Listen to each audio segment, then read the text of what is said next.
Hey folks, in order to create greater value for those of you who support me over on Patreon, as well as to prevent my mind from being dull and becoming atrophied, I'm going to do my best going forward to create more regular, thoughtful content in the form of audio recordings.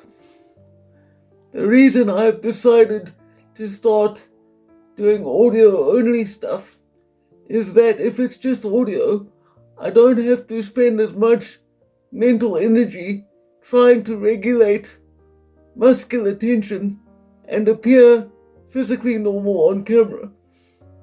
That being said, I hope you will find value in this format. Something I've been thinking about lately is how it seems fashionable these days to hate people. Now, misanthropy has always been a thing that has existed, otherwise we wouldn't have a word for it. But the way in which it's become trendy in our age is truly disturbing to me. People are not only comfortable disliking each other, they will actively hate one another and take pride in it, based on the most flimsy and superficial of justifications. And what makes it even worse is that the justifications for this kind of self-righteous hatred have often been manufactured and fed to them via an algorithm and have little to no basis in reality.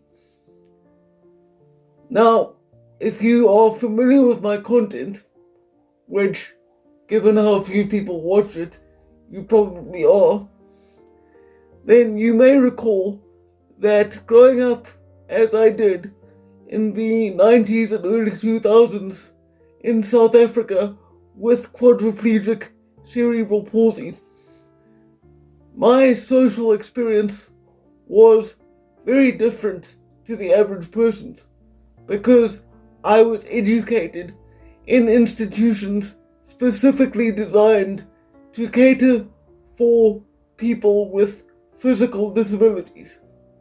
Sometimes not only physical, but cognitive, such as dyslexia and those kinds of disorders.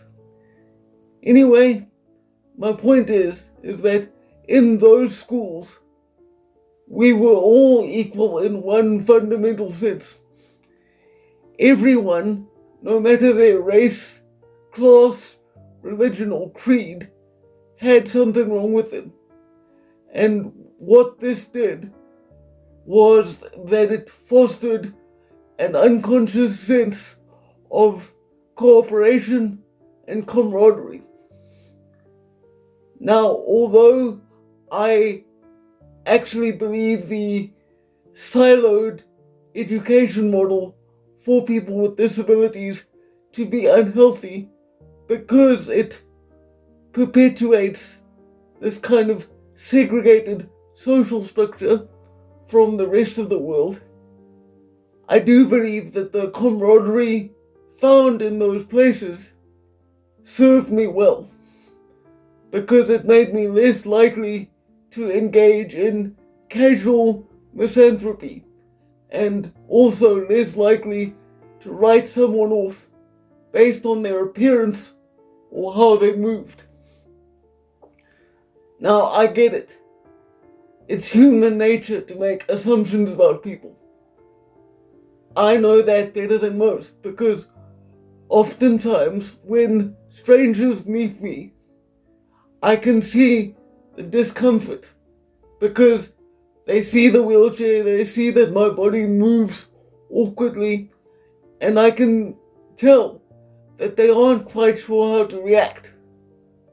But the message I'm trying to get across here is that people these days have become far too comfortable and proud of being able to fall into cycles of hatred and enmity based on tribal in-group, out-group impulses.